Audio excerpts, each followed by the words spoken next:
Longevity Junkie. It's time to get your fix. I'm Mickey Lee, the OG Longevity Junkie. I'm Buck Joffrey, the health conscious hedonist. Okay, Buck. So we are on part 2 of the end of our year, looking back on Longevity Junkie of 2024. I can't believe we're already closing out a year. I gotta say, it's been equal parts insightful and very emotional for me so far on Longevity Junkie. Particularly on our 2 episodes on hallucinogens. And so I think that's where we'll start, starting with the episode where you interviewed me and Dr. Jeff McNeary while I was in the middle of ayahuasca therapy in Costa Rica. You've got lots of different conditions you're treating, right? People have reported benefits for depression, anxiety, trauma, PTSD, substance abuse. What do you find in your experience? What has it been like sort of the most effective for? I believe it's the most effective for trauma. Absolutely. And a big part of why is because the DMT turns on the sigma-1 receptor, which is located in the cell membrane of our neurons. And it turns it on and allows an epigenetic process to occur where we can access our memories. We can access parts of the amygdala where we've stored up and kind of pushed in there emotions that we didn't want to feel or suppressed. Yeah. Like the emotions of a traumatic moment. Because if I'm in a traumatic moment, I don't want to feel those emotions because I need to survive. So if I'm feeling scared, I might freeze and I might not be effective in my survival. So my fear and my anger and my confusion will get pushed into the amygdala and suppressed there, and I can behaviorally survive. So then later in life, those emotions are unlocked and they come forward through this process, which ayahuasca helps with. So it's really interesting how it's happening neurochemically as well as intentionally. And you asked what I feel. And because of that explanation, I'm now able to actually answer that question. Last time I was here, my big takeaway was the shaman told me you have to feel it to heal it. So what you feel is actually everything you need to heal. So that's why people are like, oh my God, it's so crazy, because all that suppression, all that trauma that you're burying inside there, you don't allow yourself to feel it. And even if you let out a cry here and there, or a movie triggers you and you're relating to it. And that's where that's why movies connect so much with people, because they allow them to see themselves in whatever's happening in that scene. And this allows you to, this place allows you to have such a safe environment to feel something so traumatic and feel so supported. And you don't feel that in life. You don't, even if you go to your mom and dad and those are supposed to be your safe havens, that's not really the case for everybody. And they all have their own opinions and, judgments, whether they mean to or not. It doesn't allow you to really fully express, because also they might take it on as a personal thing where oh my God, I caused my kid this much trauma. What the, you know what I mean? And it's it's devastating, right? And you don't want to let your parents know that I've been going through this, and they're like, shoot, where was I? It's I'm sorry. It's hard. So this place, and I have chills because of last night. This place allows you such a safe space to really go to the depths of even hell sometimes, Wow. really. Yeah, I think. Boy, that's so good. No, but it's beautiful. Honestly, to feel it, you have to lean into feeling things. We strive for that without knowing that we're striving for that so much by signing up for therapy, learning about different things, trying to have deep conversations with people, trying to connect with people. And it's we still just kind of scrape the surface, but we're not able to really deep dive into the depths of the ocean. Right. And for example, last night, it's not even relived, but I got to finally move through and feel and express all my childhood trauma, which I'm sure there's more, but that's all I could handle last night. My childhood trauma of being bullied so much, never feeling like I had friends. And the only people who actually were acting like my friends would always prank me or hit me or throw things at me, or like I never had a safe haven of friends. I was always abandoned by them. Or like my parents, like they're the most, they have such great, beautiful intentions and I have such deep compassion for them. But like my dad had a horrible childhood. Sorry, Dad, but you had a horrible childhood and like he's not able to provide the safe space because he doesn't feel safe in himself. So he can't provide the safety for me to feel that. And my mom, oh, bless her heart. She's sensitive. She's so heart driven. She's hurting too. Like she's had so much trauma in her life. And I hope you don't mind me saying this out loud, Mom, but like her father took his life, and it's earth shattering. So she also doesn't have like the foundation and the capacity to like hold everything that I'm also feeling. Like a short answer is whatever you're going through that you have suppressed or you need to actually feel, that's what you're going to feel on ayahuasca. And every single time, last night I was like, I don't know how I'm going to face everybody after. I was like crying. I was puking. I was shitting. I was doing all these things. Okay. Really at the same time. It was insane. Like my body was on overload and I'm just going to be crass because that's just me. I don't care. I brought diapers for Christ's sake. Like the last time I was like, oh my God. So like, and I'm being so vulnerable right now, but it's okay. And I was like, I don't know how I'm going to face anybody. Yeah. I was like, I just want to go back to my room. I want to cuddle in a shower and I just want to like fetal position. And yeah, it was horrible. But then at the end of it, oh my God, I was dancing with the moon. I literally plugged into the earth. I mean, every night here so far, which is only 2, tonight's 3rd, and then we go to the 4th. I have been needing to reconnect with Mother Nature and I have literally been plugging into the earth. Like it's insane what you go through. But at the end, I've been this way my whole life. And everyone knows from like Positivity Time that I did on Instagram and all that gratitude is like my heartbeat. Gratitude. I'm so thankful. And you always come out grateful. And it's so beautiful. So everything that you go through, all the things you think you can't come back from, all the like the trauma, the depths, like you always get so grateful and your heart is bursted wide open. Well, I still can't believe you did that while you were on ayahuasca. You actually sounded like you were kind of with it. I mean, interestingly, I mean, you're not going to be not with it. Well, I don't know. I thought, with ayahuasca, you were in the depths of hell, remember? I mean, yeah. Well, that's the thing. It's like during the ceremony, yes, but then when you come out of it and even like the next day, like, yes, you're still on this like high, like you're still kind of on this medicine in a way, but you're not, it's not like alcohol, you know what I mean? Where you're like drunk and then you're messed up and you're drunk that whole time you're there. It's like you don't even have the hangover, really. Honestly, if it's a hangover, quote unquote, then it's actually more of like a high in a positive, energetic way. So, I mean, I definitely was in the middle of it because we were also. It's 4 nights and that was after night 2. So I was legitimately in the middle of it all. So my emotions were heightened. I mean, I'd either be very happy or very sad or just very, very emotional. I mean, how deep? I mean, do you remember the conversation? I mean, like, I'm just curious, like, if you were, how, how the state that you were in, do you remember being in that state when you actually had this conversation?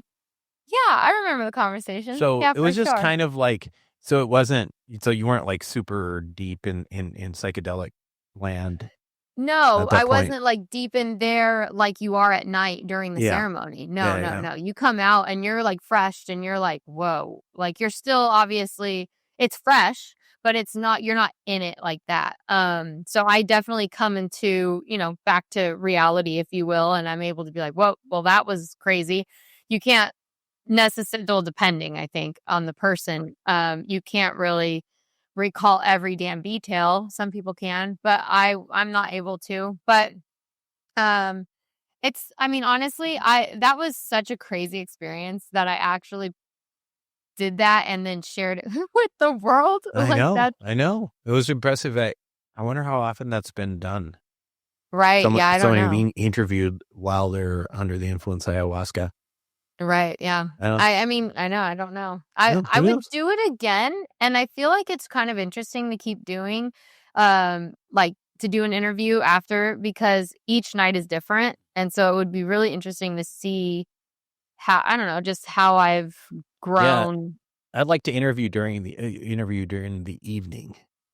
That would be Right. Oh my God. that would Well, be that's cool. the thing, and this won't be shared with people, but I go back to my room and I do a video, like a video vlog, if you will, about what I just experienced, so that I can see my body, my face, like how I was reacting, like really get a sense of it. So that's for me to kind of be able to go back on and remember like really how it was in that moment. But I love what he's saying, about I love that ayahuasca really helps you like access memories and really Yeah. deal with your trauma. And like I really do believe like we've had episodes where trauma and negative things that happen to people goes somewhere in the body. It festers in the body and grows into things like cancer and frozen shoulder sometimes and like different things like that. So and chronic pain. So Well, what we the do know is uh that,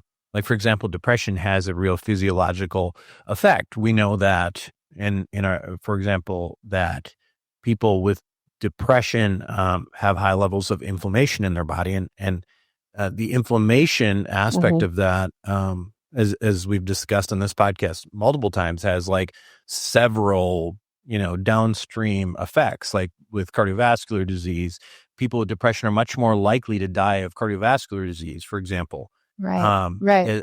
And they're just much more likely to die an early death, even taking out consideration of suicide. And so there's physiological stuff there. It's not it's not just a psychological thing. The brain has so much power over the chemicals in the body and inflammation and that kind of thing that's routine. And by the way, that kind of leads into our next clip, which a lot of this stuff I learned from Dr. Mance. He was the second one in our series on hallucinogens. And this is a clip where we're discussing the efficacy of antidepressants as opposed to ketamine. Let's take a listen. In general, I guess, what's sort of the success compared to a placebo of your typical SSRI? I mean, in terms of, I'm sure there's statistics on that. Yeah, and they're not good. They're about 33% after 6 to 8 weeks of using. So you can imagine and they're doing that in studies, they're taking something for 6 to 8 weeks and being in the agony of depression, and only a third are responding to it. So you can imagine that being like not the best thing for people to have. And not only that, when they had a study that I was just reading about, when they just were using medications in 5 different medical centers, they had people and they gave them the standards of treatment and they followed them over 12 years. And although they got the same kind of remission rates, like a third and all that stuff, but what was the problem was that people kept popping back into depression even while on these medicines, or they had to switch medicines, and like something along the lines of over 90% still had depressive symptoms at least 59% of the time over 12 years. So in your practice, how do you, like when you're on, what's your approach? I mean, obviously you're going to do more than just give them an SSRI. You're going to do that alongside of, are you using your herbal background? Are you using, I mean, obviously you believe in psychotherapy or, that kind of thing. So just curious on your own approach to it before moving on to, say, a ketamine type treatment. Yeah, to be quite honest, I'm starting to move a little bit more towards using ketamine as the initial agent rather than an SSRI, simply because I think it's safer when it's done wisely and correctly in a safe setting and everything like that. And it generally, just because why would you want the person to wait another 4 to 5 weeks when we see in studies with ketamine, you often can get, and this is in treatment-resistant depression, a 50% reduction in symptoms after 24 hours. Wow. That's Just coming one from treatment. after 33% over like Right. months 6 of weeks, a yeah. pill. Oh my God, that's incredible. Let's catch people up real quick. So what exactly is ketamine? Yeah, so we were looking for better anesthetics, things for a surgery to put us under, and they developed that PCP first, and the PCP they did use for a while, but it had a lot of other side effects that were problematic, and it had sort of a higher abuse potential. So then in 1962, a guy, Cal Stevens, was fiddling with that molecule, and it actually came up with ketamine. And they found out that it actually had really good anesthetic effects, but without all the side effects that PCP was having. And so then they wound up using it in the Vietnam War because they used to use morphine during wartime. Like you can imagine you would have like morphine packs. So if one of your buddies got seriously wounded out there, you would go and hit him with the morphine. But the problem with like morphine and opiates in general is it depresses the respiration center. So oftentimes people would die from that kind of response. What's unique about ketamine is it doesn't depress the respiratory system. One of the unique factors. So then they called it the buddy drug. So then they started using ketamine during the Vietnam War. And just what's interesting, even though it was developed synthetically, we found out in 2015 that there's a fungus. It's called Patrona chlamydia it actually makes ketamine. So even though we derived it synthetically, it was made we now know a natural fungus makes ketamine. So this is one of the interesting factors. It's really cool. I love that. You're getting so excited. She's gonna start to natural. grow some in her. Oh my God, I would love to grow mushrooms. Are you joking? Without getting into, I guess, too much detail, maybe kind of take us through what happens when someone takes ketamine in their brain. Like what's actually happening? We're still finding this out. This is complex information, but one of the things is instead of working through the serotonin system like our SSRIs does, this works on the glutamate system. And you can think like you have both GABA and you have glutamate, and you can think of glutamate as a yang and GABA as yin. And so they balance each other out, the GABA being the inhibitory one. That's why we like alcohol, for instance. It stimulates GABA, or benzos like Xanax, Klonopin, things like that. They stimulate that GABA receptor, as opposed to glutamate is more of an excitatory neurotransmitter. And importantly, when it's responding appropriately, it facilitates learning. And so that's one of the things that can be so helpful is that there's a kind of learning that happens during depression. It's kind of like you learn to kind of become hopeless. You learn to become feeling worthless. You learn to see the world in a negative way. You learn these negative beliefs and you take them on. So by sort of stimulating the system and enhancing the learning aspects of glutamate, which ketamine does, that's why you get such a rapid response, is because you're rapidly kind of increasing the brain. By stimulating that glutamate system, you also stimulate neuroplasticity. And by doing that, it's like you put your brain on a sort of like steroids to learn very rapidly new information. You're more open to receiving new information, and then you're able to consolidate that information. That's one of the factors that's so unique about ketamine is that ability to do that so rapidly. It also helps with your dopamine receptor. So when we're working in overdrive all the time and overusing our dopamine and all the synthetic stimulation from computers or smartphones, all that, these are called hypernormal stimuli, which are abnormally stimulating our dopamine. And then we have to keep going with it. So we're drinking caffeine, and then we're taking stimulants, and then we're doing, all the things that we're doing. And we're in that sort of hyperdrive mode. So what happens is the body then starts to shut down that reward center, which is what dopamine helps modulate. And so it shuts it down with a break. And that's when we start to feel that burnout start to kick in, because everything starts to lose its luster. I try to do things and yeah, it's all right. Or the food that I taste, like, oh, that was once tasted awesome, but it's like, yeah, big deal. So that kind of burnout, we actually see, just to go to the burnout, if a person's mildly burned out, their chance of depression is 3 times higher. If they're severely burned out, it goes up to 46 times higher. And so this is one of the big factors. So in ketamine, one of its acute effects is to decouple that break from the reward center, so that it kind of refreshes that. Often people will call it the ketamine reset, and allow the brain to kind of, oh, I can get going. So that turns back on the motivational drive and the willing. So one of the things I'll see is that after a treatment or two, you'll start to see the person say, those emails I was putting off or that project that I was doing, I started doing a little bit more of that. I started doing it. So you could know then that motivational system has come back on. And then by doing positive behaviors, that allows to reinforce. Second, Nikki's getting quite emotional. Yeah, I noticed. I was just. Should we take a break? Yeah. Yeah, totally. Yes. I'm Yeah, so yeah. open. Yes. Okay. So able to Okay. be So vulnerable. cut this back earlier then. Okay. Where Are he's you not okay? in- Are you okay? Oh, it's a beautiful thing. It really is. And it's one of the things too, though, that people are very uncomfortable around tears and grief in general. And it's a beautiful thing. And one of the things I find myself is like a grief midwife, is teaching people to be okay when they're expressing themselves, because otherwise we tend to then flinch. I don't want to do this in front of this person. And then that becomes a habit. And then that energy gets stored inside, and then eventually it implodes. Yeah, I'm reading the book. The Body Keeps the Score. Yeah, Vanderkolk. Yeah, And it's a that great just book. So kinda what sets got up. you so emotional? It's just honestly so sorry. It's so beautiful to like hear that there's like, I don't know if I want to call it like a cure, but I guess kinda, or like a way to help somebody get out of such a state, because I was Uh-huh. in that state. And even from the beginning of this podcast, when I was like, oh my God, I was depressed, Uh-huh. And I was like, why? Like, I just thought, thank you. I just thought that, like, what is wrong with me? Like, why can't I just push through? Why can't I be like Buck was saying, how you just kind of go for it first and ask questions later? Like, that was so Uh-huh. me. I was such a doer. I love him right now. You blot, babe. You blot. I'm like rubbing it all over. My makeup, I still gotta be presentable. Oh my God. I'm just kidding.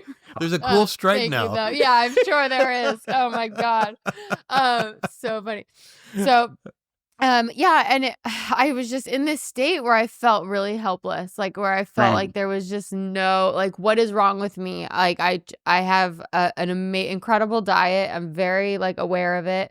And I was saying all the positive things, like doing all the gratitude journal, which definitely helps, I will say. I Mhm. could have dove a lot deeper, but in the abyss, but and when you were just explaining it, and I love learning, right? And like also knowing that there's like something that triggers, like glutamate being a trigger and like helping learning, like it was just all clicking, and it was clicking so much that I just became super emotional. And honestly, right now I'm like, oh my God, I know I have to wait some time before I can do any other treatment after ayahuasca, but holy moly, I want to do ketamine so bad. And I just feel like a call to it. And I think that call was being reflected emotionally. Absolutely. Well, it meant something to you. That's why you had that response. It felt It's right like from the I was heart getting a space. hug from my heart or something. I could sense it from here. You do get better after doing this for years. I could feel it was right here that you were feeling that, and that is meaning itself. That's a beautiful thing. Yeah. So thank you. I love that, man. I really like Dr. Michael Manns, and Thank you. that's saying a lot. I'm not a big, I don't like a lot of I'm not a big fan of a lot of the psychiatrists I know. He's just the smartest therapist. He's the smartest psychiatrist I know. And he's just really interesting to talk to. He's so perceptive. Yeah. He's also got this incredible encyclopedic knowledge of not only traditional medications, but also, he was also an herbologist and all this kind of I stuff. love that. Yeah. And he really turned me on to ketamine, and ketamine is the matrix. And what? I'm so curious about ketamine. I'm so Yeah, you're gonna curious. do it? You're gonna do it? I mean, short answer, yes. How I'm Yeah. gonna get there and do it, I don't know You yet. got to do it with him or his I know. or his That's wife. They're the thing. partners. They have Okay. this practice. There's just something there's something about being able to really access the feelings, and like again, I have no idea what ketamine does. You do, and it seems like you really get in there, kind of like ayahuasca. These hallucinogens allow you to actually tap into that and feel like you're coming from that place as opposed to Yeah. talking about it and coming from like, well, he said, she said, and this is what happened. And then I felt this. It's like, no, I'm feeling this, as opposed to just like recall. So my experience was, it was very different from the way you described ayahuasca. And first of all, it's a much shorter thing, right? Like it's just a couple hours. You get really deep. And you're not like, you're completely dissociated from your body. You don't think you are not you, right? You are like looking into yourself, like a third person looking in at yourself, and it's really foreign. Everything is really foreign in that regard. So it's really fascinating. For me, I wasn't working through anything in particular or anything. I was more into it for neuroplasticity. Basically, I was looking for a jump start to creativity and some of my juices. I felt like I was looking for my mojo. A mojo. You want your mojo back. I wanted a mojo jump. I love and that. So I went in for a mojo jump and I got it. But the experience itself was it was not, I don't think it was spiritual as much as it was like the Matrix. You've seen the Matrix, right? Yeah. It really was like the Matrix. And if you ever do it, we'll talk about it and you'll see what I mean. Watch the Matrix like right after doing it and you'll be like, whoa, I remember doing it. And I was even saying to him, I was like, dude, this guy who wrote the Matrix was on ketamine. He did. Yeah, he did ketamine. He probably did, honestly. I could understand that. I can. Yeah. And but I it's think neat. Yeah. But it's the experience, not only the experience, but I think these things, what they're after. So there's a couple things that I think are really interesting. And again, this wasn't something that I was doing this for, but I know like people with PTSD and, some of the other issues that are there use it for that purpose. But the idea of bringing these traumatic experiences to light, to bring them forefront, but at the same time be in a headspace that's not reacting to them, that is unemotional about them, that basically is creating this wiring in your brain, right? Like, so it's teaching your brain to put that traumatic situation into a place in your brain where you can just look at it objectively and not react to it, because that's what you're doing when you're on ketamine. So kind of a really fascinating kind of approach. like a disassociation. Yeah. The disassociation is supposed to help you deal with those things that are highly charged and emotional, because if in your mind, if you start looking at them and you're completely dissociated, that's therapeutic, right? And that helps your brain do that when you're not on ketamine. So, so I think that's fascinating. And then that, by the way, is the same idea behind, I don't remember the statistics on this, but it's crazy, like how effective it is for somebody who's suicidal. And there's just nothing out there that is that effective for a suicidal person. I will find a way to try it out. I guess that can be my 2025 adventure. Ayahuasca was my 2024 adventure. Yeah. Ketamine can be my 25 because I did. Yeah, that would be really. Well, you don't need diapers. You don't need diapers when you do it, which is kind of nice. Phenomenal. But however, I went to Costco and bought the big box, so Could you get them on subscription, or are they coming to your house? I just went in for the whole like big Costco size box, and I was like, "We're getting a deal. If I'm getting Depends, I'm gonna get a deal, and I'm gonna get a bunch of them so I can hand out to my friends in case they needed it." I literally was like, "If you guys need any," some people came up to me and was like, "I think maybe that would be a good idea." I'm like, "Yeah." I would love to have seen the look on the checkout guy's face when you came up with a gigantic box of adult diapers. It was mixed in with all these other healthy treats, so I'm sure like lettuce and celery and all the blueberries and all that. So I'm sure he didn't think it was for me. I was buying it for my dear maybe your grandma or something like that. I suppose that's right. That's right. I don't think they could have ever fathomed it was for me on ayahuasca, like at all. Well, we'll keep moving here and moving on to something I am that, oh my gosh, did you have fun with? I saw a different side of you here. This discussion with Dr. Ashley Winter about erectile dysfunction and sexual health. It was like a girls' night. It was crazy. It was fun. crazy. I felt like, what am I doing here? It was I like know. these two are going, back and forth, and you got these old sailor jokes left and right, and every time. I mean, I think, was that the show where we did the penis count, like the number of times Yeah. I don't know what that ended up at, but I you don't know. you said it so many times. I feel like we went off air with that and just continued it all day because it was like our topic of discussion, and it's so funny. Okay, we're going to take a break. When we come back, we'll talk about ED and sexual health with the amazing Dr. Ashley Winter, MD. Welcome back to Longevity Junkie with the amazing Dr. Ashley Winter, MD. Thank you so much for having me. This is what I love to talk about all the time. yeah, so does Nikki. We found. I know.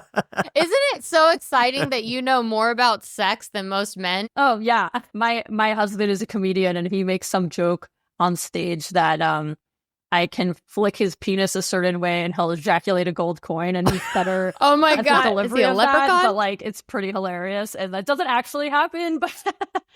But the idea that I'm some sort of like penis ninja is pretty hilarious. I love Penis Ninja. That's a new one. I like that. Penis ninja. I really like that. I might put that on my resume. Right now, I don't know really what to do with myself, frankly. Actually, this is really just our show. He's just the I know, model. We're gonna just. I don't exactly know what to do He's because the I'm like, wait, if I anatomy. participate, I'm going to get canceled. I'll stick to this side. No, Tell me- stick to the science. That's great. Yeah. So, Ashley, it's Buck here. And so we were just talking a little bit earlier. And I mean, it's hard to get Nikki to focus on this topic because we were counting how many times she said penis and threw in a bunch of innuendos, but we did manage to get through a few things. And and part of that was that this whole concept of sexual health, it's not really optional, right? So we use this idea of sexual health, and especially in men, erectile dysfunction being sort of a canary in the coal mine. Do you want to talk a little bit about that? Yes, I would love to talk about this. So, as you say, so many people think of their sexual health as kind of optional, right? Your heart keeps you alive, and your brain keeps you alive, and your lungs keep you alive, and exercise keeps you alive. And what do your genitals have to do with it, right? But the really important thing is that the function of your genitals is a marker of your overall health. And it's actually an extremely sensitive marker because erections and arousal, right, in women becoming lubricated, becoming engorged, all of that is because the blood vessels are healthy and they dilate and the nerves are healthy. You don't have neuropathy and they're able to respond to your brain. And so it's a really dynamic marker of like all your organ systems working together. And what we know is that things like erectile dysfunction or female sexual arousal disorder, which we can go into later, actually precede heart attacks, strokes, and other major health events by up to 3 to 5 years. So like you're saying with the canary in the coal mine, it's a super sensitive marker of our overall health. And if we want to be, focused on our longevity and living our best, longest life, actually paying attention to the way our sexual organs are working is super important. There's like some of these studies that just recently came out about how men who had taken Viagra for years actually had less incidence of Alzheimer's disease. And so we were talking a little bit about, we've referenced this whole idea of these problems being canary in the coal mine. So I have another friend who's a urologist who his stance is that maybe every man over the age of 40 potentially should be on low-dose Cialis. What's your take on that? I'm all for it. There's a big urology conference right now. So there are studies looking at people, men, and you stratify them. You take the same group of guys and you say, all of these guys are similarly unhealthy, right? And you look at the ones who took Cialis and you look at the ones who didn't take Cialis, And the ones who took Cialis have a lower risk of death, have lower risks of chest pain, heart failure, lower risks of needing to go to a cardiologist and have a heart stent. Like, that is very robust data. Cialis can actually save your life. Can women take it? Yes, everybody can take it. Yes, Everybody can yes. take it. Everybody can take it. If we don't have enough Does it have data the on same its use in women, benefit? yeah, totally. I prescribe it for women who are not getting lubricated enough and are not having the sensitivity that they want to have sometimes for orgasm difficulties, because it helps you get the blood flow to your genitals. I mean, it works exactly the same way in everybody. Viagra will respond to cognitive stimuli, meaning like, let's say you have erectile dysfunction and it improves when you take Viagra or Cialis. It just helps your natural signals. Don't send me in the wild after I'm taking No, Cialis. seriously, I would not send you in the wild for anything, really. So I know we're talking a lot about like masturbation, but I feel like we're leaving out the partner. So I feel like there's just more sex is good, right? Sex is great for you. I mean, sexual health is health. And what we know is not only is it a marker for your overall fitness, right? Your ability for your genitals to work the way you want them to, but having sex is really good for you, right? I mean, it is cardiovascular exercise. You are getting your heart rate up. You are bonding.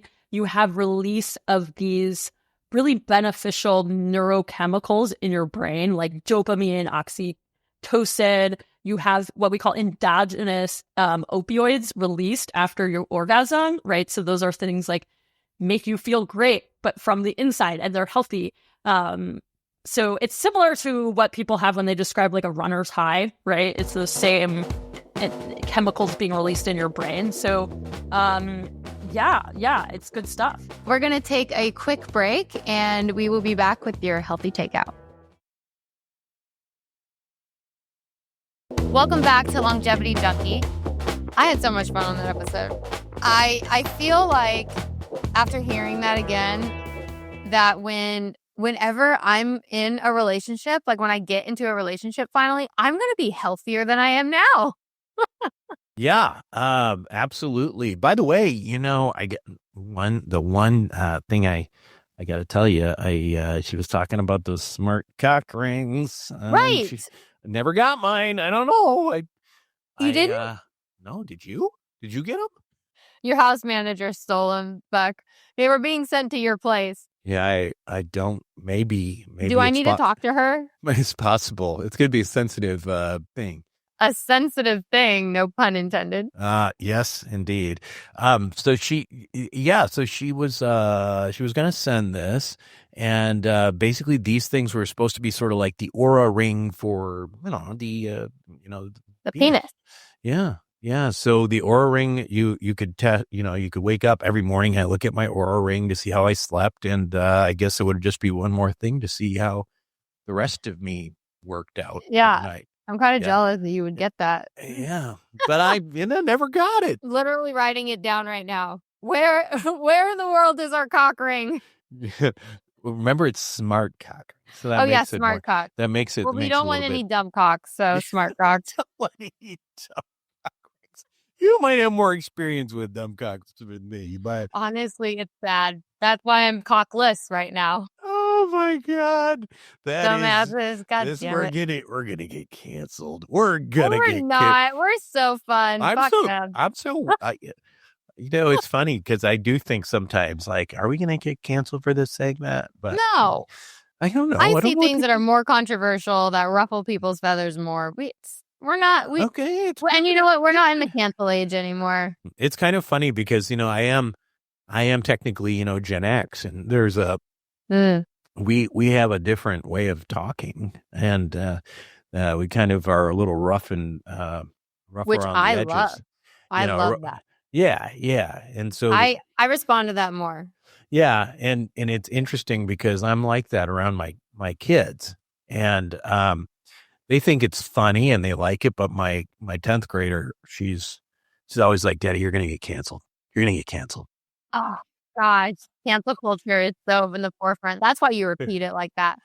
Yeah. So that was a really good episode. I think, And as much fun as we had, I felt like there was some really useful information. I mean, I think people listen to it. I think, men in particular, we talk more about men, obviously. With it. And, the issue specifically about like how, it's the canary in the coal mine, I think is a very good description, right? Like people who have problems with erectile dysfunction and all that, they probably have, they're probably going to be the same people who end up with cardiovascular disease and that kind of thing. So it's kind of like it's an awakening because so many people I think it's still such a taboo thing for guys too to even admit they have problems and go in and try to like do something about it. But there's such a high percentage of guys who have erectile dysfunction issues. It's crazy. And to just think that they're all like just embarrassed and don't seek help is sad for them in terms of quality of life, but it's also concerning because it could be, again, the canary in the coal mine, a discovery of more serious health conditions. Yeah, and I love learning about how Cialis is not only good for men but also women, and low dosing it. Yeah, I'd never. I know heard I of had a that. problem with before, and for my brain, like when I was having like all this brain fog, I know that was part of it because I wasn't getting enough like blood to the brain. So this is really interesting too, to be able to get for everyone to do low dosing Cialis. I think that's interesting. Are you doing it? I'm not right now, but I want to because I literally just wrote it down. I was like, shit, that's one of the things I need to do. So what you're going to need to do, like in order to get it, because it's not something that like women get, right? Like, I mean, this was pretty new. This was news to me about women using it. I'd never heard of that before. But like, for guys, it's really easy to get because there's all of these like, you just go on to like Hims or all these, right. Online things. And Can I just go into Hims? Yeah, just pretend to be a guy though. There you Just go. be like, yeah, I get this I'll problem. put Cody. Cody, my dog, is going to be Cody's profile. Cody's an older dog too, so it would be pretty Maybe. likely that Cody might have some problems with erectile dysfunction at this point. Okay, well, let's see. We've gone through all these episodes from 2024, and we're about to go into 2025. So I think our healthy takeout should really be about our resolution. So I feel like I didn't know this going into this episode, but now that we've gone through it, I think seriously, I'm going to declare that my 2025 resolution is to do ketamine with Dr. Mance specifically, because I think that he really matters. In fact, I actually had a friend call me up the other night and was like, I have been listening to your podcast and it's like, they were like, it's incredible. But he was like, I'm literally calling Dr. Mance's office tomorrow. And I just wanted to let you know. And I was like, wow, really? And so I'm like, okay, this is the person I would go to too, Yeah. So yeah, I'm excited. I think it's a great idea. And, we already talked about so many of the benefits and I should go back for a little tune up. Yeah, we'll get that little mojo tune up. Good little tune up going on. Yeah. I mean, that could be a real episode. We can go live from the ketamine, getting your mojo back. Yeah. I mean, I would totally do it, but there's no way he would do it. There's no way he would want. He's too professional. He's very professional. He's very professional. Yeah. But do you have so do you have a resolution? Have you been able to think of one? So when we're thinking about what we're gonna do, well, you know what we're doing in January. And I do. So okay. So That's a big one. Just as a background for everyone. So one thing, so my blood work is phenomenal. Right. It really is like really good. It's like better than I was low-key 20 bragging. years ago. It is. I have incredible blood work, right? Like if you look at it, you'd be like, geez, literally like a friend of mine I sent it for another purpose. And he was like, dude, what are you doing? And he was so impressed. But here's my problem. I'm an ex-athlete and I have orthopedic pain that like regardless of my blood work and all the things I'm doing, I've got some chronic pain issues. So I've got I was an ice hockey player and I fractured a vertebrae when I was 15 years old, and I've had surgery on my back 3 times since then. I have chronic pain in my back, and I have like a lot of ex-hockey players, I have these tears in what we call the labrum in my hip, both hips actually, but my right one's really bugging me. And so it's annoying because it's like I work out, multiple times a week for like 2-3 hours. I feel great, but I got pain. So you, through your contact at BioAccelerator, got us an opportunity to go down to Medellin, Colombia, and I am going to get the works. I'm going to get injections of stem cells into my lower back and my hips, and I'm excited. I mean, I'm hoping it does what, it sounds like it does for a lot of people. That would be huge. It would be life-changing for me because, like I said, like I can be super active right now, but I do have restrictions now. Like I feel like I can't do quite the sports that I used to because I'm just afraid I'm going to hurt myself. Yeah. And I want to do stuff like that. So no, and I'm excited for you, honestly. And the fact that I get to go back and do things too. And I think it's going to be obviously a great episode. We're going to report from there and kind of spoiler alert, but I think it's going to be really awesome to have someone who, you living daily with these pains and things like that actually have something to report on. I don't have as many pains really, so it's not like I can be like, oh, this is fixed, or this is what I feel. You actually will have something that you can really help people who are thinking, should I do this? Should I not do this? Is it going to work? Is it not going to work? So I'm actually really excited for that so that people can, really, because people hear about stem cells all the time and the efficacy is kind of, the reportings of efficacy is kind of all over the board. And so, I do love this company. I've worked with them before, and they even have, upgraded everything from all their protocols and their treatments and their, physical therapies after. So I'm really excited to see the new and improved BioAccelerator and let you. Well, I thought you were going to say the new and improved Buck. You too. Yeah. You will be a new and improved Buck. I love it. Yay. Yeah, I would. I'm excited. Yeah, me too. So that's going to come up, and obviously doing that show is going to be really cool too. There's the whole area of stem cells is really exciting. And I can't wait to kind of tell everybody about all the stuff that's going on in that space. It's also, the area is also right with charlatans and a lot of BS too. So it'll be a really useful show for people to kind of get a sense of that as well. Like what's real, what's not real. I mean, the reality is we can't do a whole lot of really particularly effective stuff in the US, unfortunately. Why is that? We're going to talk about all that. So it'd be cool show. Yeah. Yay. Well, good. I can't wait for 2025. So happy New Year to you, Buck, and happy New Year to all of our listeners. Yeah. Happy New Year, Nikki. I'm sure you're going to do something a lot more exciting than I am. With that, why don't you read us out? All right. Longevity Junkie is created by Dr. Buck Joffrey, MD, and Timothy Fonara. It is executive produced by myself, Nikki Lee, Buck Joffrey, and Timothy Fonara. The show is produced by Pretty Fast, and Phil Ferragamo is our producer, and original music by Alloy Tracks. We're distributed by our friends at Acast, and see you next time.